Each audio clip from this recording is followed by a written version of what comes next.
Oke, Assalamualaikum warahmatullahi wabarakatuh. Waalaikumsalam warahmatullahi wabarakatuh. Aduh, maaf ya teman-teman semuanya ya yang di sini AMKP pasti sama dosen yang lain ya. Saya baru sekali ini masuk di sini gitu ya. Bukan kenapa-kenapa karena memang jamnya udah dibagi semuanya gitu ya. Jadi bukan berarti saya mendiskreditkan Anda gitu kayak sama aja kok ya yang disampaikan sama aja. Oke ya. Jadi memang saya awali dari minta maaf dulu ya. Oke, nah hari ini memang jadwal semuanya juga ternyata full semuanya ya. Saya pun juga pingin juga ngajar kalian gitu ya. Nanti ada sesinya, ada entah pertemuan keberapa dengan kalian ya. Gitu. Oke. Mungkin diawali dari adakah yang ditanyakan tentang materi-materi minggu kemarin, pertemuan-pertemuan kemarin, ada yang ditanyakan enggak gitu? Bentar, maaf.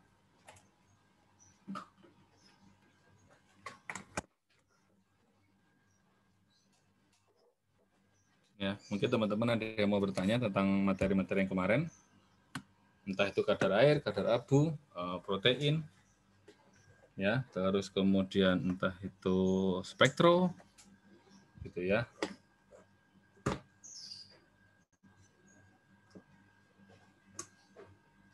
Atau entah apa aja. Ayo, ada yang mau ditanyain nggak? Mumpung ketemu saya loh, asik. Ayo, ada yang mau ditanyain nggak teman-teman semuanya? Mungkin kromatografi kemarin bisa menghitungnya.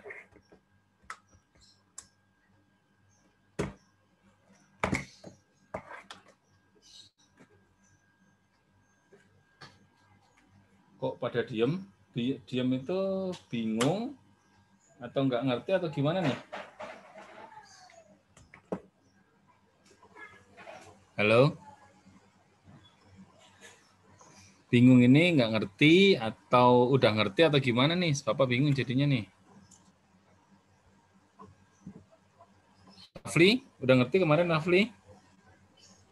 Udah, Pak. Cuman masih perlu dilancarin lagi, Pak. Oh ya, oke ya. Oke, terus Nesia? Iya, Pak. Ngerti apa orang kemarin, minggu-minggu kemarin yang MKP yang sebelum-sebelumnya? Alhamdulillah ngerti, cuma tinggal latihan-latihan lagi aja, Pak.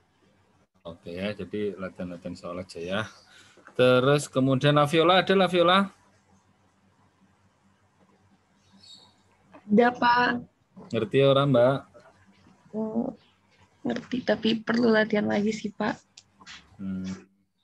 Oke.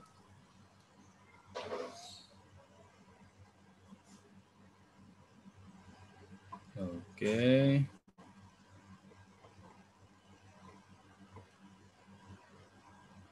Terus tak panggilin tumben-tumben kan. Fondi ngerti Mbak Fondi? Ngerti, Pak. Cuma harus diulang lagi, Pak, latihannya. Mas Rijal? Ya, kayak gitu Pak, masih belum lancar Pak. Perlu latihan Pak. Iyalah, ya. Kan kemarin kan kita sedang ngambil ini ya, ngambil jatah ya. Artinya kan Sabtu beberapa kali kan libur ya. Gitu ya. Jadi persiapannya mudah-mudahan teman-teman bisa maksimal karena kan pekan depan udah mulai libur. Jadi mulai besok kan libur tuh. Sampai hari Kamis ya. Kamis baru hari pertama kan, itu kan juga pemasaran ya, pemasaran riset pasar. Gitu ya. Jadi mungkin Bapak bisa infokan terlebih dahulu. Nah, jadwal yang riset pasar itu kemarin sudah diurus untuk masuk di jam 8 ya. Seperti itu. Nanti pemberitahuannya akan menyusul ya. Dan Pak Aziz sebagai dosennya itu juga sudah sudah oke kemarin ya. Jadi seperti itu. Jadi masih hari Kamis untuk yang pertama ya. Jadi kita masih punya banyak waktu. Mungkin teman-teman bisa memprioritaskan ya. Jadi memprioritaskan mana yang kira-kira susah, mana yang kira-kira ini aku udah rada lancar gitu ya. Jadi mungkin belajarnya rada terarah gitu ya. Seperti itu. Khawatirnya kan kita belajar sporadis tapi nggak terarah, jadinya malah nggak terpola di otak kita kan gitu ya. Gitu. Jadi misalnya MKP ada apa ya MKP ya? Kalau nggak salah hari terakhir. Hari terakhir, Pak. Dua-duanya kan satu aja toh? Sehari satu bukan? Iya Pak, sehari satu. Berarti dua terakhir berarti ya MKP ya? Iya Pak. Alhamdulillah ya Allah, masih banyak waktu untuk bikin soal saya. Jadi biar soalnya nggak sama gitu antar masing-masing kalian gitu maksud saya. Ya, tapi tenang ya, soal Bapak itu pasti ada di mana? Ada di slide ya, pasti ada di slide. Ya, sama yang nggak ada di slide ya mungkin ada lebih banyak ya. Gitu. Oke, ya. Nah, terus kemudian untuk yang HPLC kemarin kalau kita analisis kualitatif ya. Analisis kualitatif pakai apa kemarin? Untuk mengetahui ini si ini gitu ya. Ini senyawa CCM, ini senyawa DMC gitu misalnya ya. Seperti itu. Kita bisa pakai apa? Retention time, Pak. Wah, retention time ya atau waktu retensi. Oke, alhamdulillah ya. Mbak Vida udah ada Mbak Vida? Waduh lupa gue. Mbak Vida mana Mbak Vida? Maaf Mbak Vida kalau nggak di ini keenakan nanti.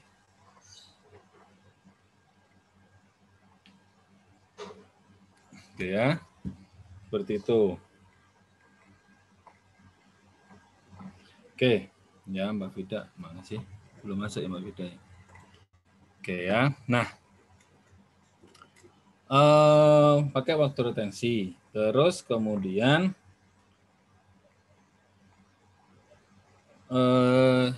kalau untuk kuantitatifnya berarti kita menggunakan yang namanya area.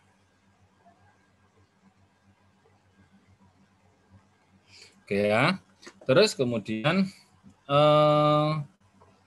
kemarin kita ada multi standar atau multi senyawa ada berapa? Ada 3 ya. Jadi ada 3.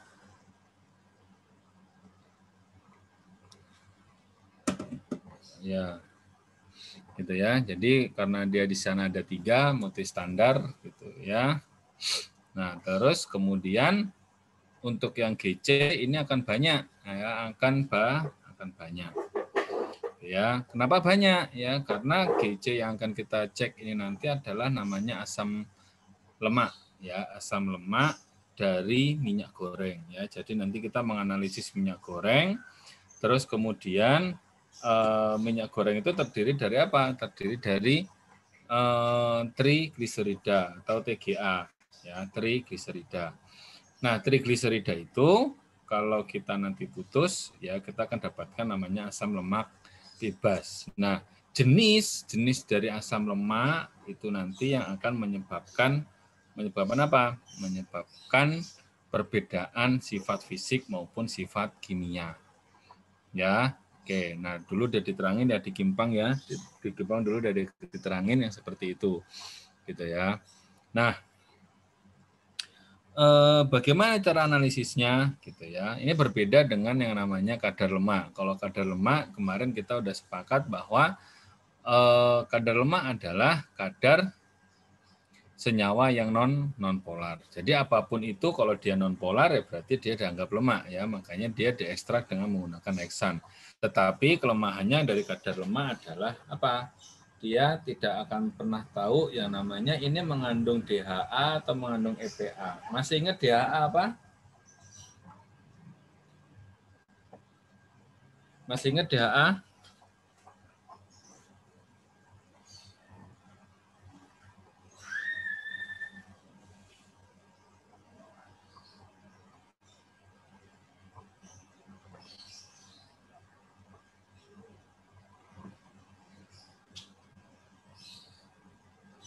DHA apa DHA? DHA apa DHA?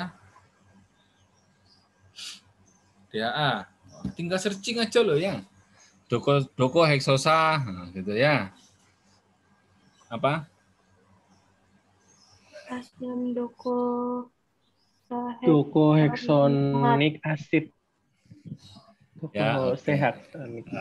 Ya. Jadi kan kalau misalnya Anda suka lihat itu tuh, sekarang udah nggak lihat TV sih Anda ya. Anda sekarang melihatnya kan YouTube ya. Dulu kalau saya suka lihat TV itu iklan susu formula gitu-gitu ya. Nah, itu kan dia ada tulisannya mengandung DHA, mengandung EPA gitu ya. Mengandung omega 3 ya gitu ya. Biasanya kan seperti itu. Nah, itu kita hanya bisa tahu kalau kita pakai kromatografi. Ya, kalau pakai konvensional yang lain nggak bisa ya. Kita pakai kromatografi dengan prinsip kita pisahkan dulu baru kemudian kita analisis.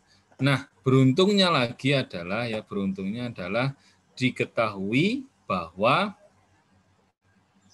yang namanya asam lemak ya, asam lemak di di alam ini dia memiliki jumlah genap.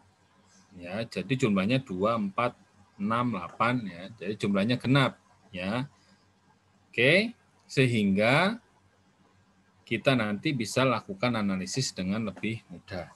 Ya, kenapa mudah nanti saya ceritakan di belakang. Ya, jadi di alam ini semuanya genap. Nah, terus kemudian kemarin kita belajar juga tentang yang namanya standar eksternal. Ya, di awal perkuliahan kita belajar tentang standar eksternal. Di mana standar eksternal itu adalah standar yang kita analisis di kromatografi ya, yang kemudian dia akan mempunyai nilai tertentu ya, baik waktu retensinya ataupun nilai dari si si areanya ya. Jadi area untuk kuantitatif, waktu retensi untuk yang kualitatif. Nah, seperti itu.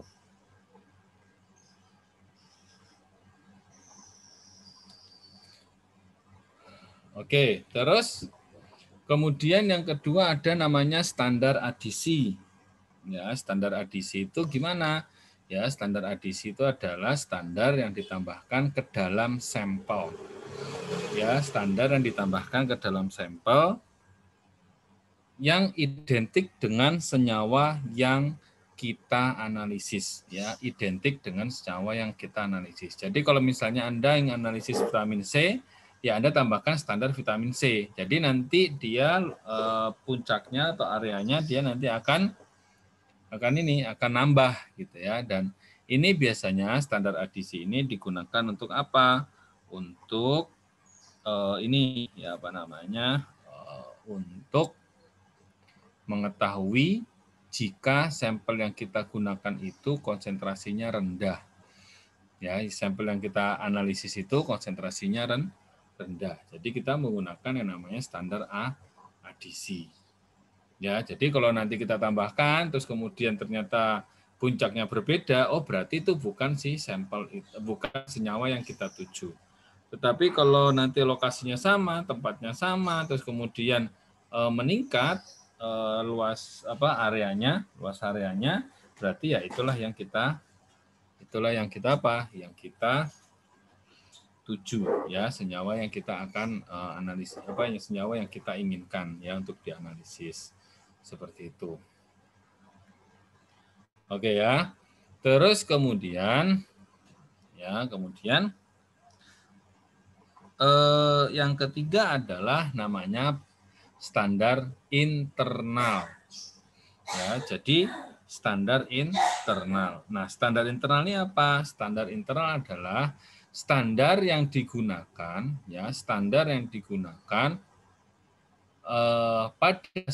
pada sampel, tetapi bukan senyawa yang kita tuju. Jadi tadi kalau misalnya kita punya vitamin C, ya ada di jeruk, terus kemudian kita tambahkan vitamin B misalnya, gitu ya di sampelnya, ya tujuannya untuk apa? Mungkin saja preparasi dari si sampel tersebut itu rumit sehingga butuh yang namanya penambahan standar internal, di mana kalau vitamin C berkurang, otomatis vitamin B-nya juga berkurang. Karena apa? Karena larutan yang kita gunakan sebagai sampel atau sampel tersebut itu kita pastikan dia homogen. Ya, karena kan kita tahu sifat vitamin B dan sifat vitamin C itu kan sama, artinya larut polar. Nah, di di asam lemak ini juga sama ya. Di asam lemak ini juga sama di mana kita tahu bahwa asam lemak di alam itu ya dia bentuknya genap ya, jumlah C-nya genap ya, jumlah C-nya genap antara 2, 4, 6, 8, 10 sampai 22, mungkin 24 gitu ya. Sehingga kita bisa tambahkan yang namanya C ganjil. Ya, C yang ganjil. Misal C ganjil kita bisa tambahkan C13, C15 atau C17. Ya, di mana? Di sampelnya. Loh Pak, kenapa nggak langsung aja seperti kemarin? Seperti kemarin gimana maksudnya nih? Gitu kan? Seperti kemarin Pak, seperti kemarin langsung aja luas area puncak, luas area sampel dibagi luas area standar kali konsentrasi sampel, konsentrasi standar kan seperti itu. Kenapa nggak gitu aja Mbak, Pak? Beda ya. Kenapa beda? Karena komparasi atau analisis dari sampel minyak ini kita tahu minyak itu adalah dari trigliserida. Ya, dari trigliserida.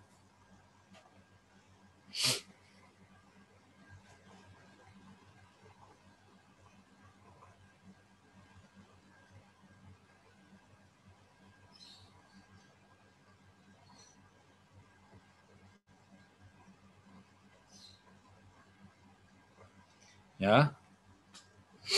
Oke ya. Nah,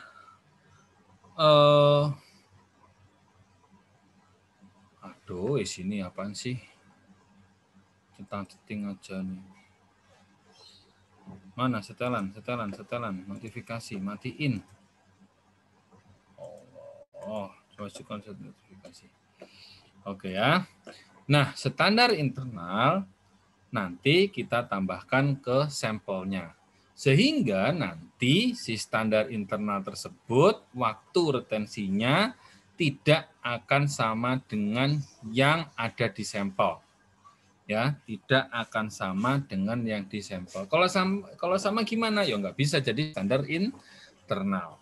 Oke ya, teman-teman bisa pahami ya sampai sini ya. Jadi standar internal itu kita sengaja tambahkan ke si sampel karena apa? Karena prosesnya panjang ya. Dalam analisis asam lemak bebas ya atau asam lemak yang ada di minyak tadi, kita membutuhkan beberapa aksi. Yang pertama adalah reaksi penyabunan ya, di mana yang trigliserida tadi itu dipotong di bagian asam lemak ya, dipotong di bagian asam lemaknya karena kan dia berikatan tuh COO dengan si gliserolnya ya, seperti itu. Nah, itu dipotong dengan apa? Kita masih ingat dulu pada saat Gimdas gitu ya, kimia dasar kita menggunakan yang namanya KOH dalam apa? Dalam pembuatan sabun. Ya, ada KOH, bisa juga kita pakai NaOH. Gitu ya, sehingga nanti akan putus, makanya namanya penyabunan ya. Ada nanti di analisis bilangan penyabunan juga ada nanti ya. Seperti itu. Nah, reaksi tersebut ya mengakibatkan kita tidak pernah tahu berapa nih yang hilang atau berapa yang sabunnya sukses atau enggak gitu ya. Makanya di sini ditambahkan yang namanya C17 atau C15 atau C ganjil atau C13 ya. Ditambahkan itu dengan ini gimana? Dengan dengan asumsi atau dengan pertimbangan seperti apa ya? Pertimbangannya adalah kita tahu berapa konsentrasi dari si standar yang kita tambahkan. Yang kita tidak tahu adalah berapa konsentrasi dari sampel. Ya, sehingga kalau misalnya ya oke, jadi ya, misalnya ya jadi ya, misalnya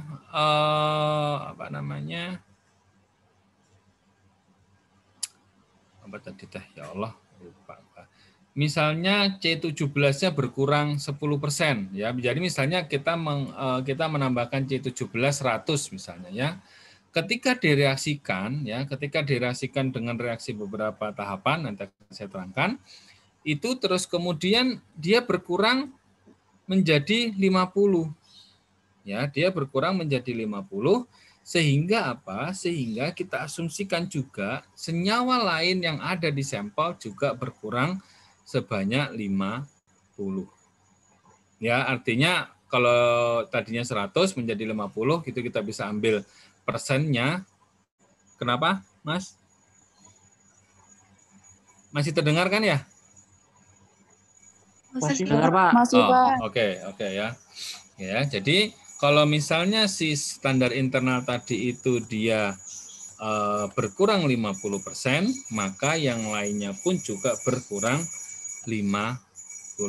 Ya, jadi pokoknya berkurangnya kalau standar internalnya berkurangnya 50%, yang lainnya juga 50%. Sehingga dia proporsional. Ya. Seperti itu. Oke. Alia sebentar. Tunggu dulu ya, nanti dia balik lagi kok. Maaf. Kalau di rumah gini ada yang lompat-lompat soalnya. Nah, oke, lanjut ya. Oleh karena itu, penambahan dari standar internal itu dilakukan mulai dari awal ya. Jadi ketika kita menimbang yang namanya minyak goreng, terus kemudian kita tambahkan standar internal dengan konsentrasi yang kita tahu, baru kemudian kita lakukan penyabunan. Ya. Loh, Pak, kenapa harus disabunkan, Pak?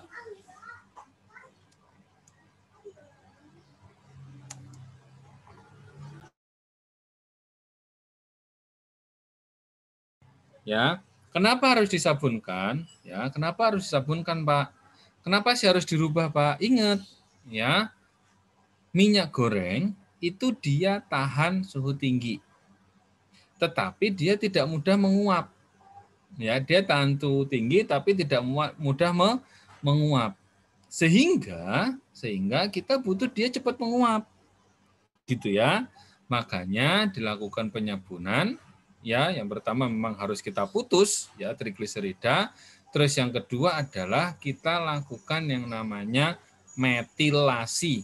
Bukan mutilasi, tapi metilasi. Metilasi itu apa? Berarti penambahan gugus metil.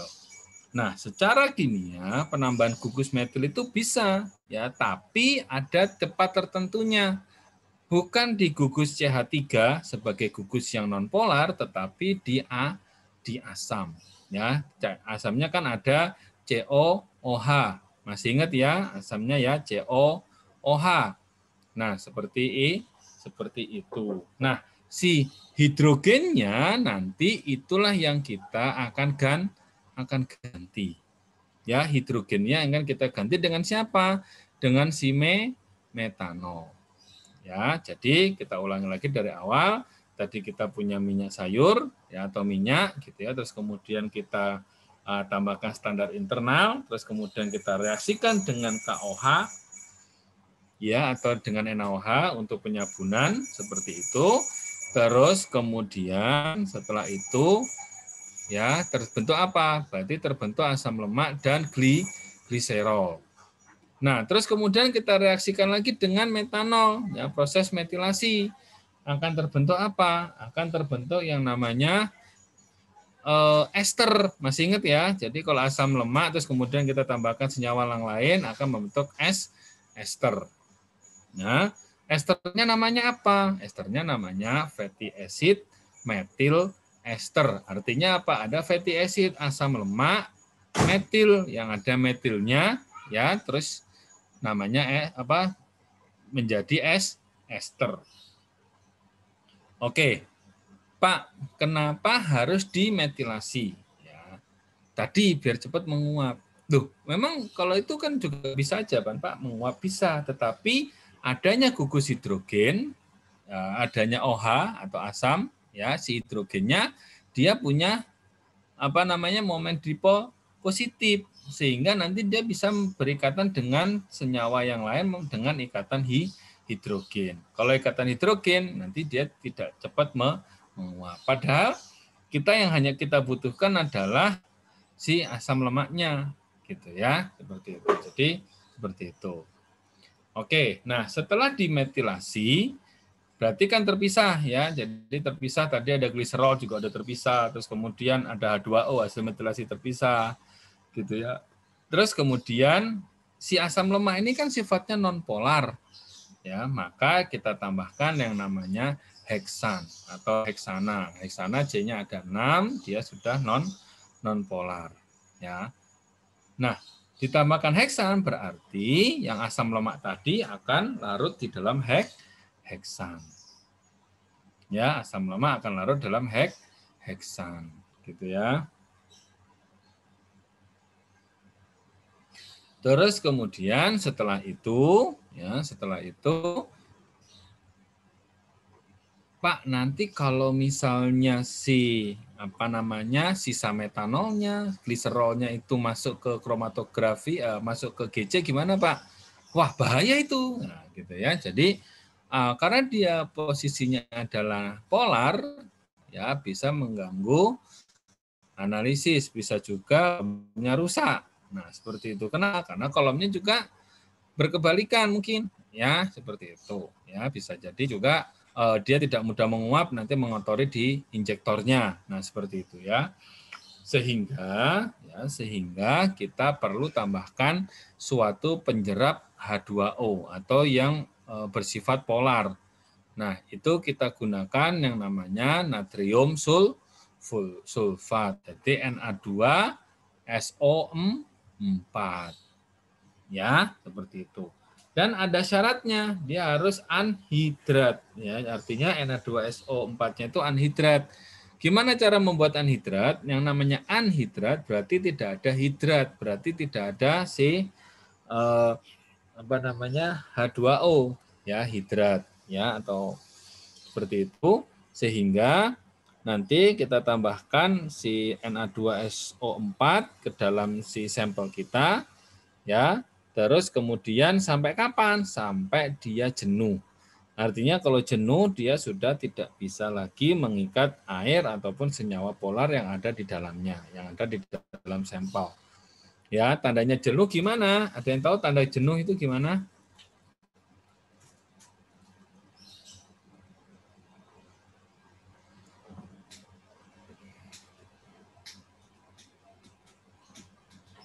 Ada yang tahu tanda jenuh gimana? Nggak larut lagi, Pak. Nah, tidak larut lagi dia, ya. Jadi udah nggak larut lagi. Ditambahin udah nggak larut lagi, ya. Oke. Nah, kemudian baru bisa kita analisis.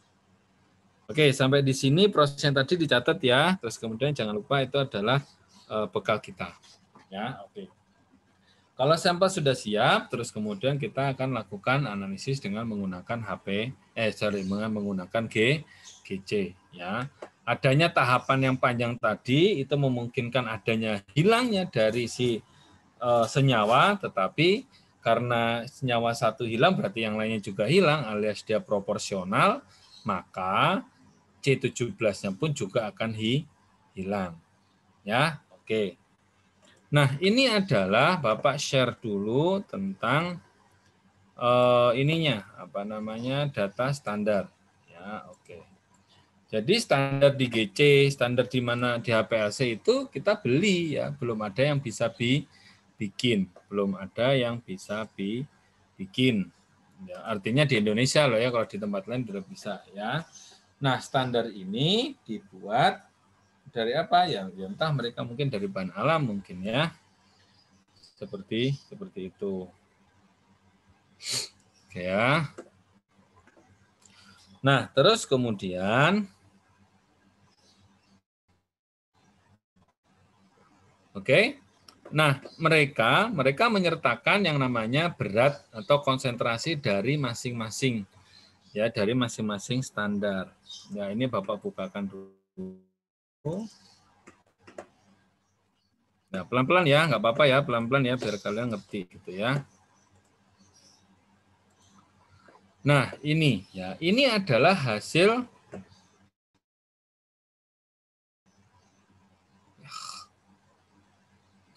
Ya, ini adalah hasil dari kromatogram. Ya, ini adalah kromatogram dari GC asam lemak. Ya, tapi ini adalah standar.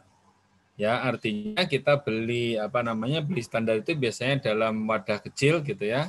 Ya, namanya ampul. Ya, ampul itu sama kayak yang kamu divaksin itu loh. Udah divaksin belum kalian? Belum, Pak. Belum, Udah Pak. nggak usah divaksin. Nanti kalau ketemu kita kan udah langsung kebal dulu padanya paling meriang semalam doang. Ya, oke ya. Kalau ada ya dipakai aja. Kalau nggak ada ya wes gitu ya. Makanya yang divaksin kan yang punya ini ya, influencer yang punya pengaruh besar ya, seperti gurumu itu kan divaksin ya, petugas kesehatan agar dia terbentuk kebal sekaligus juga dia bisa menularkan. Nah, seperti itu. Oke. Ya. Nah, ini kromatogram standar ya atau multi komponen ya seperti itu. Cuman ya di ampul tadi itu dia juga menyertakan certificate of analysis ya, ada certificate of analysis atau COA-nya di mana dia dimulai dari C8 sampai C22 dan ada konsentrasinya di situ. Anda bisa melihat konsentrasinya dari Excel yang saya kirim. Apakah sudah masuk Excel-nya? Sudah, Pak. Oh, Sudah, Pak. oke, sudah masuk ya.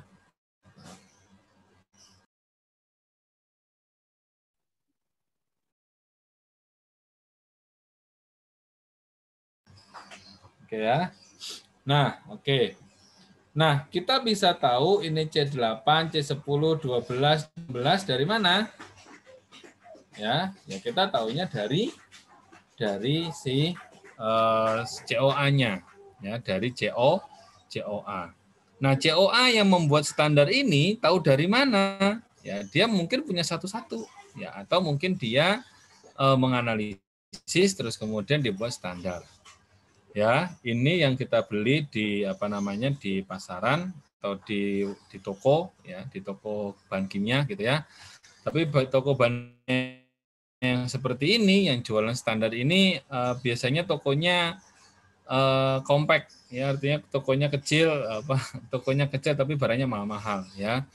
Nah, standar FAMI ini berkisar antara sekitar 25 sampai 30 juta lah ya standar FAMI ini.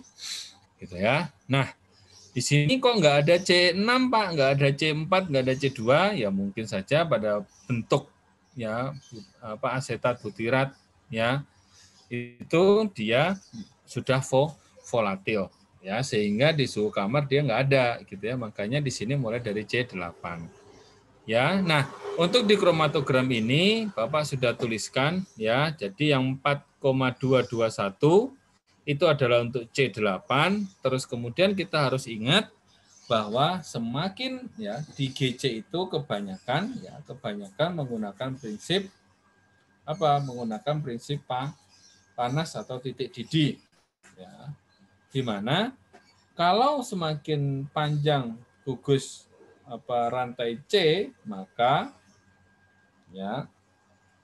titik didihnya akan semakin tinggi. Dan kalau titik didihnya semakin tinggi, maka dia nanti akan yang keluar belakangan. Ya, kalau kemarin kita ingat-ingat, kalau kalau HPLC itu dia menggunakan tingkat kepolaran. Ya, semakin polar, belum tentu dia akan di belakang, tergantung dari kolomnya. Ya, kalau misalnya kolomnya adalah kolom non polar, ya pasti dia akan semakin di belakang. Tapi kalau kolomnya adalah kolom polar, maka dia akan di depan. Ya, jadi kita juga harus ingat juga bahwa kalau di HPLC antara mobile phase dengan yang namanya stationary phase atau fase gerak itu harus berlawanan. Sehingga kalau misalnya Anda punya sampel yang lebih non-polar, ya, sedangkan kolom Anda adalah polar, berarti Anda harus menggunakan solver nonpolar sehingga senyawa Anda akan lebih terikat ke dalam si mobile phase-nya atau si solventnya. Ya. Sehingga nanti waktu retensinya akan semakin cepat. Ya, sampai di sini bisa dipahami teman-teman? Bisa ya? Ya, Pak. Oke, ya. Bau melati. Oke ya. Terus kemudian kalau di sini dia yang C paling panjang karena dia suhunya paling tinggi, maka dia akan datang paling belakang. Oke ya. Nah, kita coba analisis dulu di kromatogram ini, nggak apa-apa ya, sekedar pelan-pelan ya. Nah, di 4221 itu C8, C10, 12, 13, 14, 14.1, masih ingat 14.1 berarti ada ikatan rangkap berjumlah 1. Ya, ikatan rangkap berjumlah 1. Ya, ada C15, ada C16, 16.1, ada C17, ada C18 kosong, berarti seperti itu. Ada C18.1 trans, ada C18.2 cis. C18.1 cis. Ya, artinya apa? Trans itu dia berseberangan, sifatnya lebih mirip ke ya, ke mana? Ke C18 kosong atau yang ini.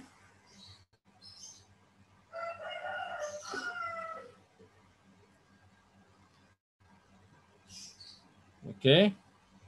Terus kemudian untuk C18.1 cis ya dia tidak berseberangan secara secara strukturnya, tapi dia lurus lagi, jadi sebelah-sebelahan. Kalau trans dia CH3 double bond CH3 ke bawah CH2 C double bond CH2 lagi. Kalau cis CH2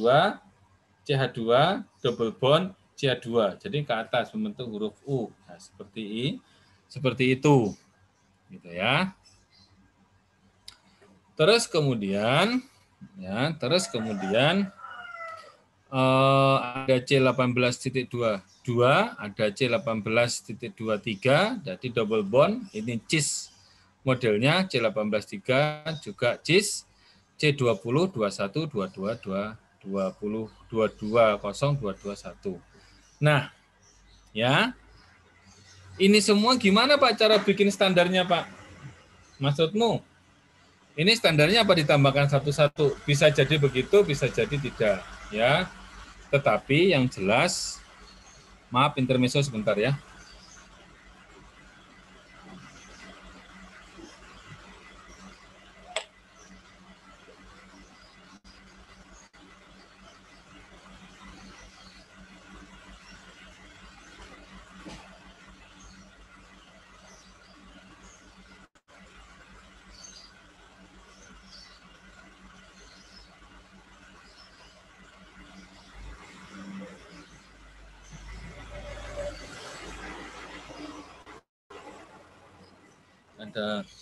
Ada truk sampah masuk. Ya, oke, ya. Nah, cara buatnya gimana? Ya bisa macam-macam. Ya bisa tambahkan satu-satu atau mungkin dia sudah punya, tinggal dianalisis dengan yang lama. Tetapi yang pasti ditambahkan adalah C13, C15, dan C17. Pasti ditambahkan. Kenapa? Karena dia tidak ada di alam. Ya. Nah, nanti berarti yang bisa digunakan sebagai standar internal yang mana, Pak? Berarti C13, C15, dan C17. Pilih salah satu aja, ya. Misalnya kita memilih C17, ya. Nanti ya di sampel kita tambahkan C17, ya, seperti itu ya. Jadi nanti di sampel kita tambahkan C17 sebagai apa? Pembanding ya, sebagai si standarnya ya, seperti itu. Oke. Sampai sini ada yang mau ditanyakan teman-teman semuanya? Saya belum ada, Pak. Oke, ya. Wah, ini cepet aja nih berarti. Sebentar lagi selesai nih ya.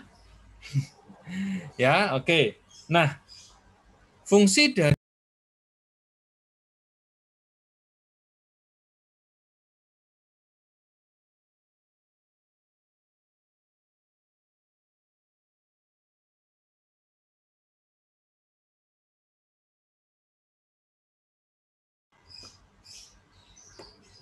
maaf, tiba-tiba keluar ya. Saya doang ya, nggak apa-apa. Oke, saya tiba-tiba keluar. Apakah putus-putus suaranya? Tidak, Pak. Tidak, Pak. Oh, udah ya. Barusan, maaf keluar barusan ya. Oke.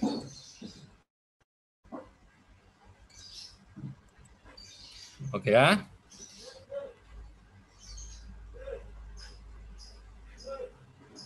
Error nih.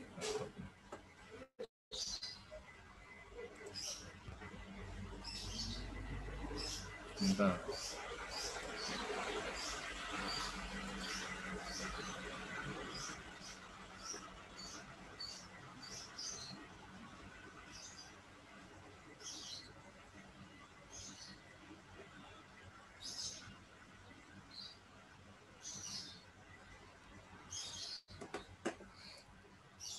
Oke ya, masih terlihat ya teman-teman ya. Ini emang rada-rada udah mulai, nah ini udah mulai apa namanya, udah mulai rada error laptop ya. Udah 3 tahun lah, wajar. Gitu ya. Mungkin Anda punya laptop yang lebih lama lagi ya, nggak apa-apa ya. Oke, ya. Nah, kita nanti ingin menghitung yang namanya respon faktor. Artinya apa? Ya, karena tadi proses analisisnya panjang dari asam lemak ini dan rumit gitu ya. Kita tambahkan standar gitu ya. Kita tambahkan standar internal C17 untuk menduga yang lainnya. Artinya untuk menduga konsentrasi senyawa asam lemak yang lainnya. Ya, oke. Nah, di sini ini kromatogram standar. Untuk yang sampel belum saya kasih sengaja ya.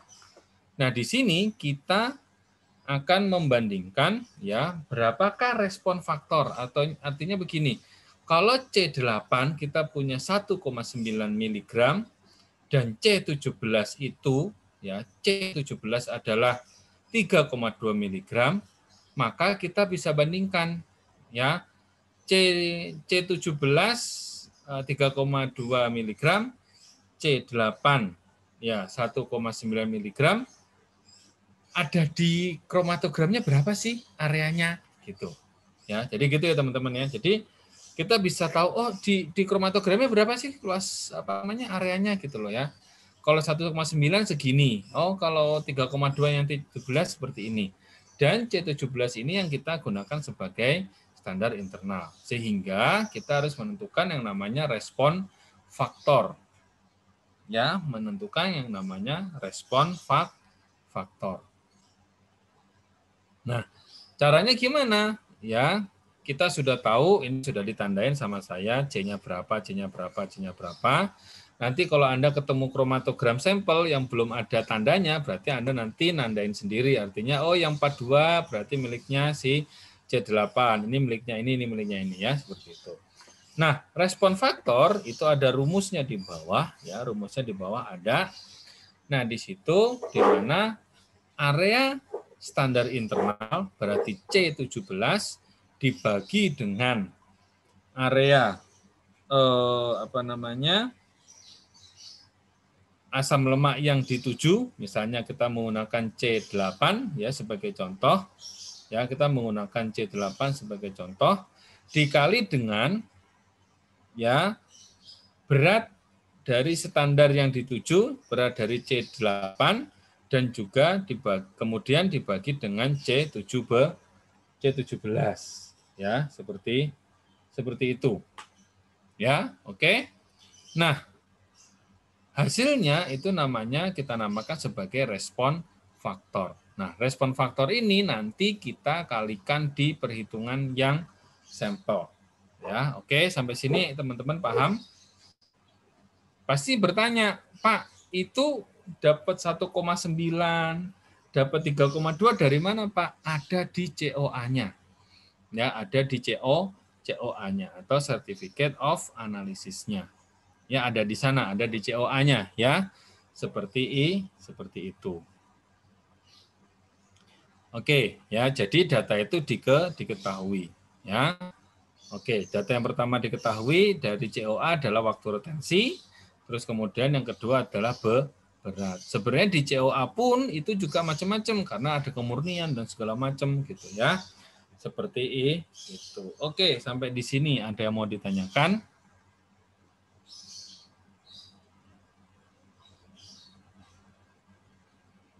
Teman-teman ada yang mau ditanyakan?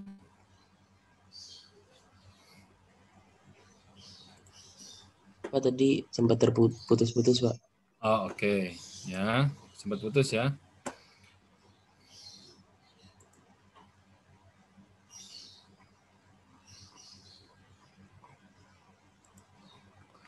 Oke ya.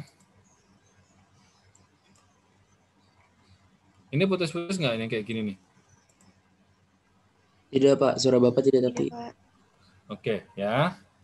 Jadi kita nanti akan menghitung yang namanya respon faktor. Kalau di yang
Oke, maaf ya. Jadi tiba-tiba resolusinya berubah gitu kok laptopnya bisa gitu.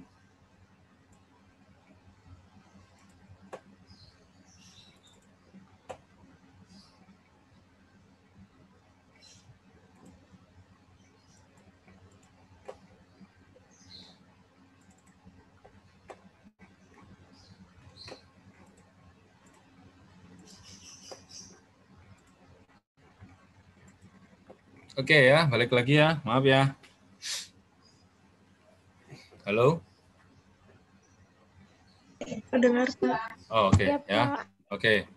Ya, jadi kita menghitung RF ya, respon faktor. Jadi kalau kita misalnya pengen menghitung RF-nya dari C8, berarti nanti area standar internal yang akan kita gunakan di sampel, tadi kita udah sepakat pakai C17, berarti area dari C17 dibagi dengan area dari C8 dikali dengan berat dari C8 dan berat dari C17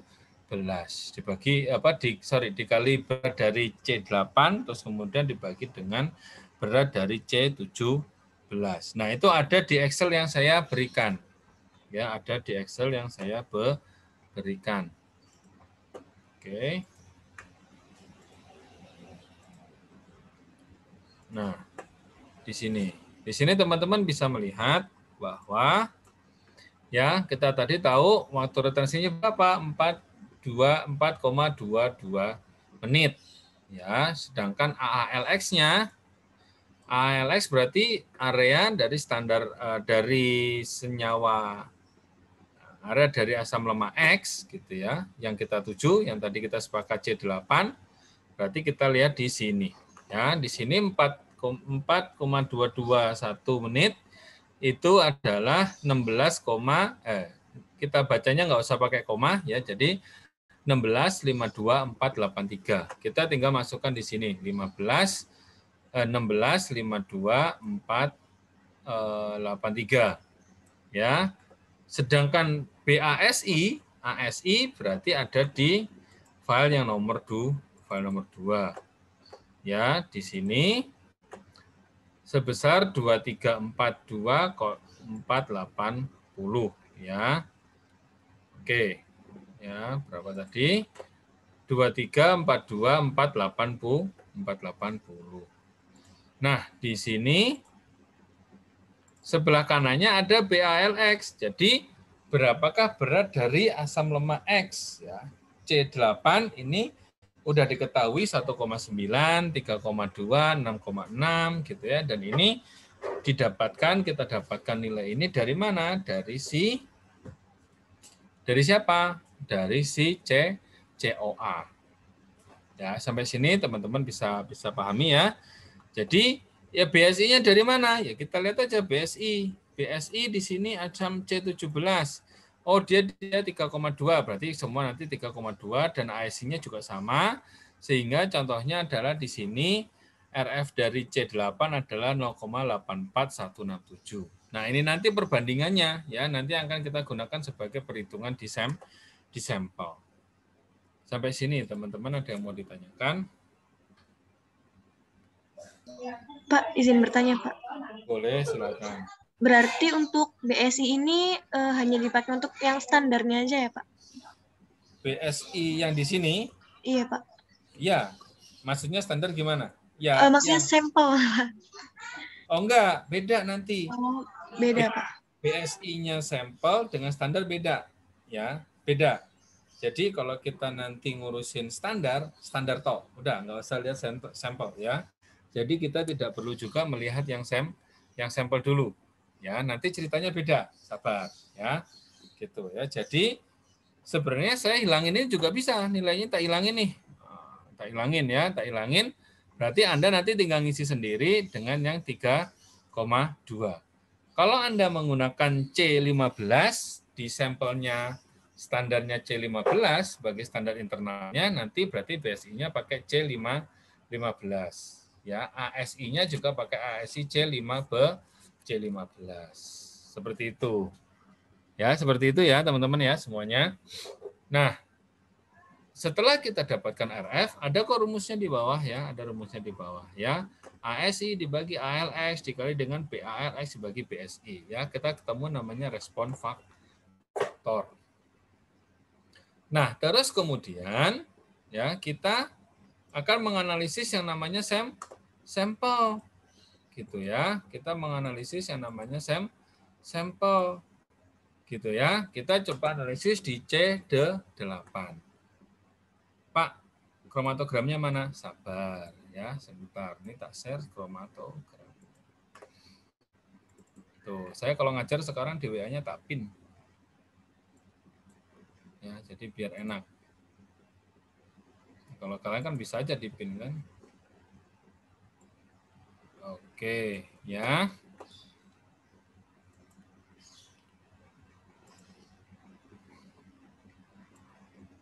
Oke.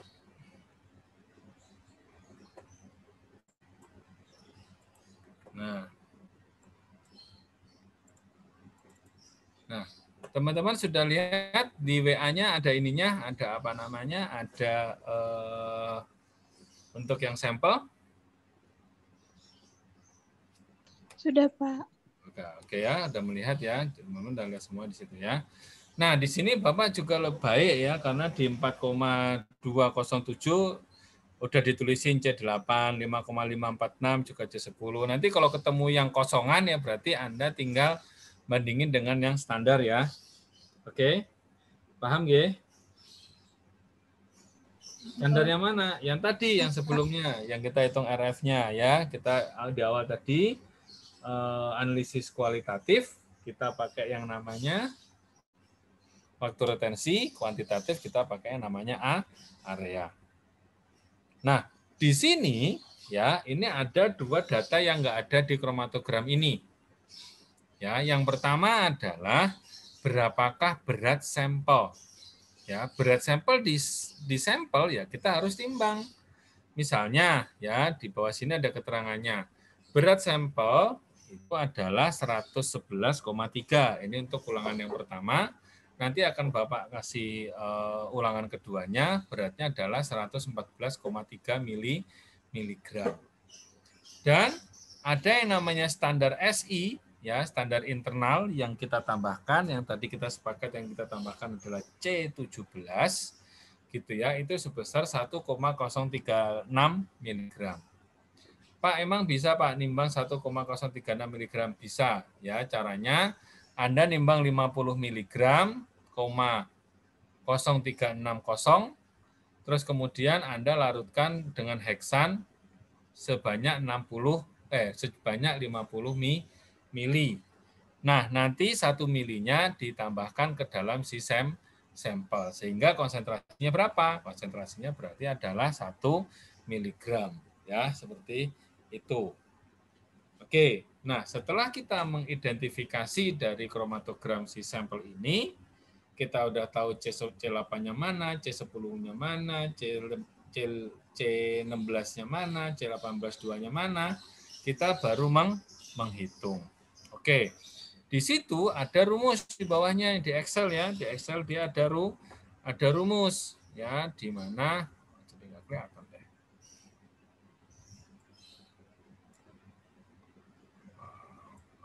Ya, oke maaf.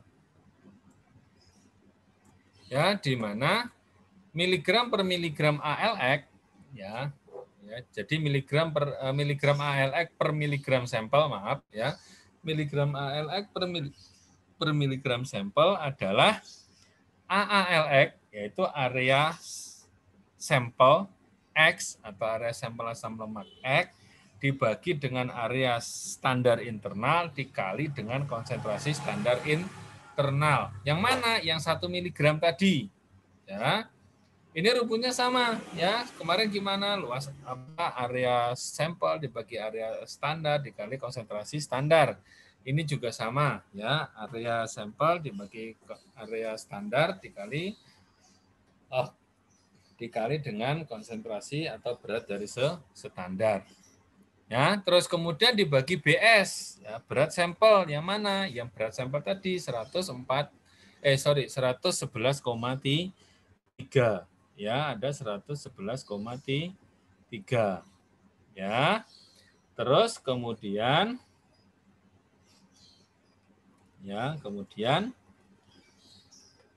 apa namanya?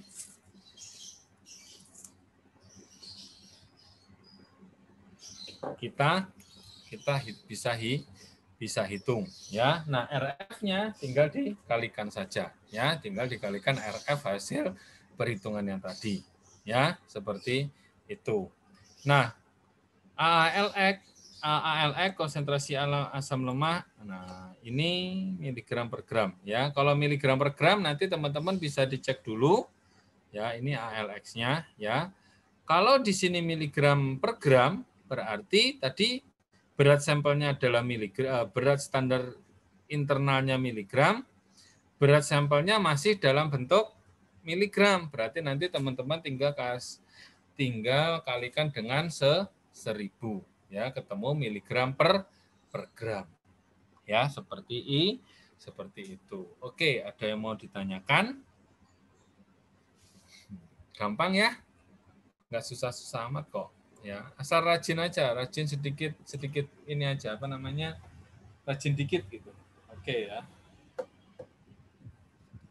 Oke, ada yang mau ditanyain?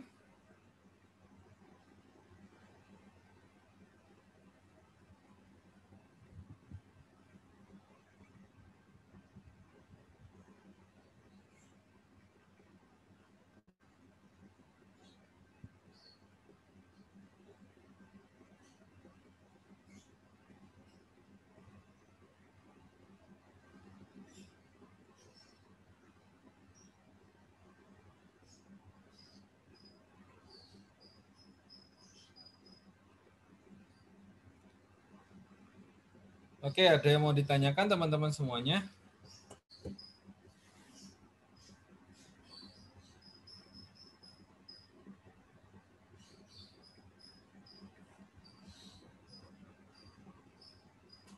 Halo?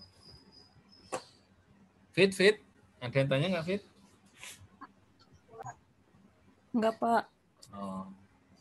Megris, mau tanya Megris? Belum, Pak. Belum ya. Oke ya, hari ini memang tidak ada kuis ya. 2 pertemuan terakhir ini memang tidak ada kuis gitu ya.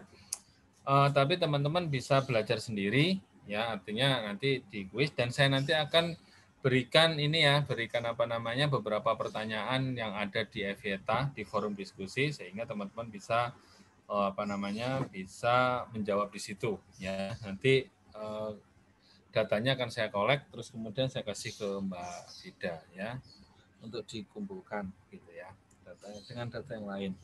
Oke, ada yang mau ditanyakan teman-teman semuanya? Sepertinya belum ada, Pak.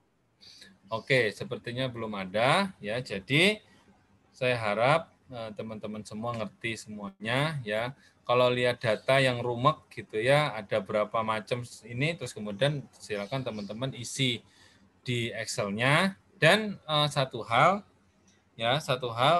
Excel maupun apa namanya maupun si datanya itu sama semua kelas gitu ya. Kalau misalnya Anda males ya udah nyontek aja yang lain ya, yaitu konsekuensinya ada di sampean semua ya. Jadi mumpung sekarang masih ada waktu, sekalian kita belajar gitu ya. Jadi nanti kita bisa apa namanya mendapatkan hasil yang maksimal gitu ya. Oke, tidak ada yang ditanyakan.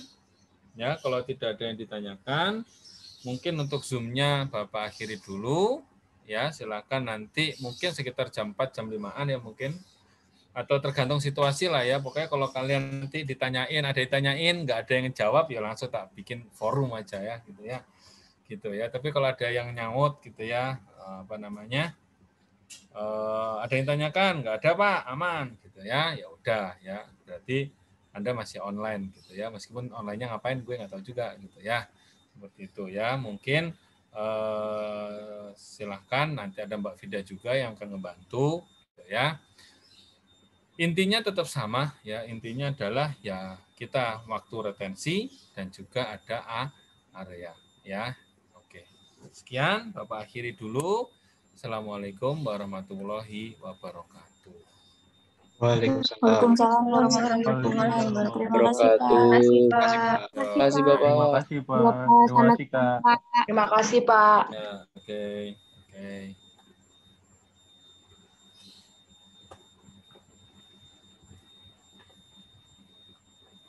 Fit, ada yang nanya nggak, Fit? Ada, Pak, tadi. Tadi ada. Oh, nggak nanya ke saya. Nanyain ini, Pak, kenapa pakai C17 katanya? Kan dipilih salah satu aja toh. Iya. Saya sampai buka catatan saya. Asik. Ini senangnya saya sama Vida itu begitu, ada catatannya gitu.